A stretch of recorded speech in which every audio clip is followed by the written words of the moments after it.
So we have arrived at our second diamond. This is the first diamond in cloth stitch here. This is our second spider, and we have done the torsion blocks either side.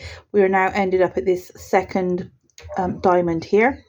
Unfortunately, I did actually run out of thread on this one, so I will be adding an extra bobbin. So I will be using this thread. This one thread will be doubled for the little bit of time that I'm doing this diamond, just so that I can carry on with the pattern to show you. So I'm using this as the first method in the tips and tricks playlist. It's adding thread to a worker bobbin method number 1, just adding an extra bobbin next to it. So you work these 2 threads as one bobbin. That's what we're going to be doing. So we're going to be doing, oops, and it's come off. So we need to do a double hitch on this one. So we'll just do that. So there's 1, and there is number 2. Okay, so we've got our double thread and our 2 pairs. We're working in half stitch. So we're going half stitch. We're going to be popping our pin in there. Right at the very, very top. Oh, and this has come off again. This is very slippery bobbin, unfortunately. Just bear with me while I pop them back on there. Okay. And then another half stitch. Now this is the worker pair because we are going from this pin to here to the left. So that means that this is now successfully, the double thread is in the passive pile at the moment. So that's good. So we're just going to exactly the same again. So as we increase down each side, we're adding 1 pair. And as we reduce down the other side, we're taking 1 pair out. It's the same format with the different stitch. We're using half stitch on this one, which is cross and twist, with 1 extra twist for the pinholes. So we're going over here, twist. You will notice that there will be 1 yellow worker all the way along, and everything else changes. Cross, twist.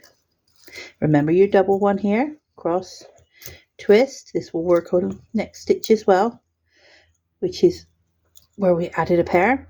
We've come to the end, so we're doing a double twist, and we're just adding our pin in there, and just tension everything nicely.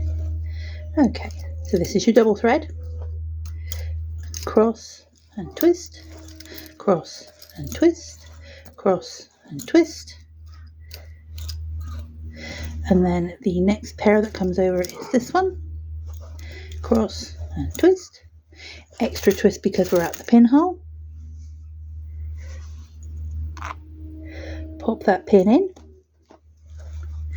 back we go, cross, twist, cross, twist, cross, twist, cross, double thread twist, and we're adding 1 more on this side, cross, twist.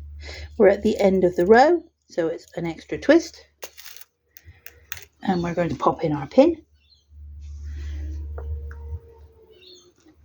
into there and just give everything a nice little tension. There we go. And then double thread. We're doing cross, twist, cross, twist, cross, twist, cross, twist, cross, twist. Add in the next pair, cross, twist, extra twist. Okay, so as you can see with half stitch, you have the 1 yellow worker pair that goes from left to right. Everybody else goes diagonally. So this is your worker, this one here, following this thread path here, which is following the markings on the pricking.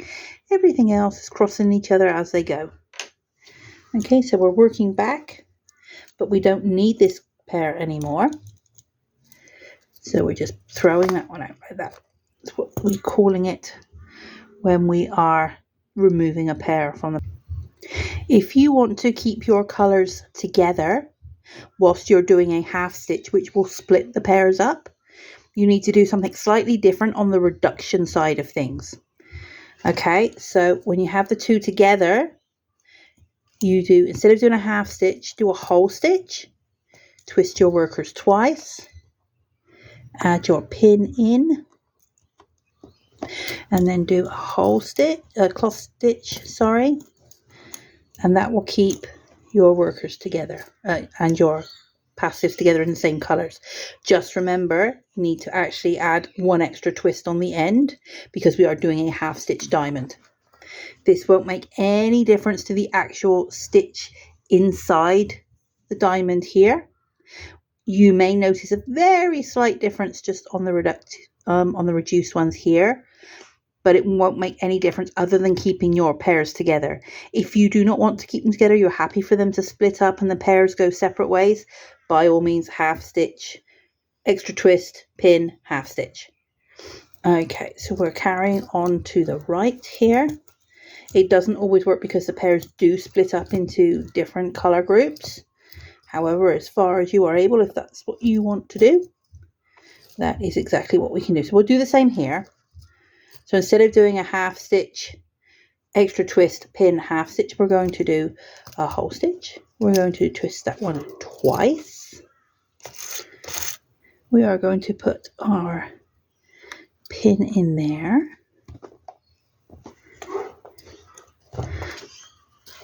And we are going to do, that's the worker one there. Then we're going to do the same again. So cloth stitch. And then because we are working half stitch grind, because this one has just now finished, you twist that one once. And you twist this one once. And that will make sure that that pair also stays in its pairing. You may find as you work this one, they do come back into their pairs, and you are more than welcome to carry on doing that. Or you could, like I said, you can just leave it as it is, let nature take its course and split all the pairs up. It is entirely up to you. Whatever you are deciding to do with your lace is your choice. Now, what I'm going to do with this double thread now is I'm just going to throw out that bobbin with hardly anything on it. So I'm just back to the normal one bobbin now. Okay, so we're just going across this row, all the way across till we get to this one here. And then I want to keep this yellow pair together. So we're going to do cloth stitch, twist the workers twice. We are going to put our pin in here.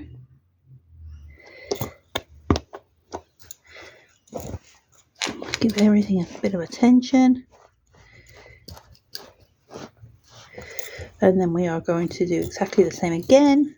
So the cloth stitch, one extra twist because we're doing it in half stitch, and because this one is leaving, back over to there. So back over to the other side. All in half stitch, all the way across. Okay. Now, as you can see, this pair here is going to end up splitting, even if we did the cloth stitch, which would be cross, twist, cross. That is not very helpful. So what we can do is just put extra twists on through the pin so that everything comes back into line. So I'm just going to pop that pin in there.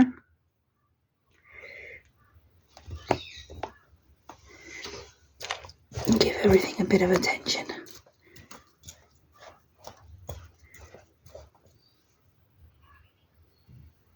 So in order to keep this split colour pair in its rightful colour groupings, because we're going to keep the colours together, we need to do one extra twist on the worker pair.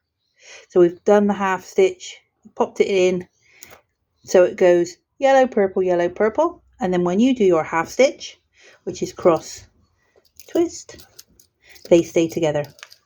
Sometimes you do need to add extra twists and things in a half stitch diamond or pattern, purely because they do get split up. it's part of the stitch. It's what makes it so pretty, but it can also be a little bit annoying.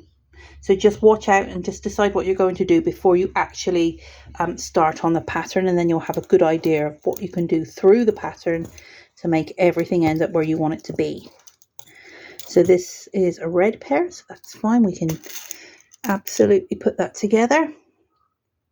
So we are going to do, yes. So we did have to do the twist, pop that one in there. And then when you put this one out, you have your red pear going there. It's just a matter of how many twists. I did just normal half stitch on there because the pear was already together. So it's just a choice up to you of how many stitches you are going to do. So we're going to keep the yellow pear together. We're going to try and keep the purple pear together. So we're just going to do our half stitch. We are going to do our twist so that they are alternate. So yellow, purple, yellow, purple. And then we're going to do cross and twist, and that flings the purple one out. And then we are back with two pairs here. So you can do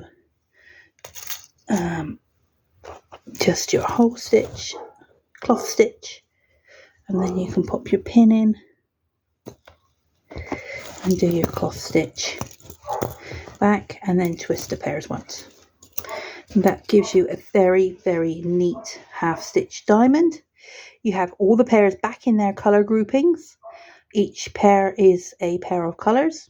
We haven't split them up, and it makes a nice alternate to the cloth stitch diamond which we had above, and is completely different again to the spiders, which is what we have in there as well.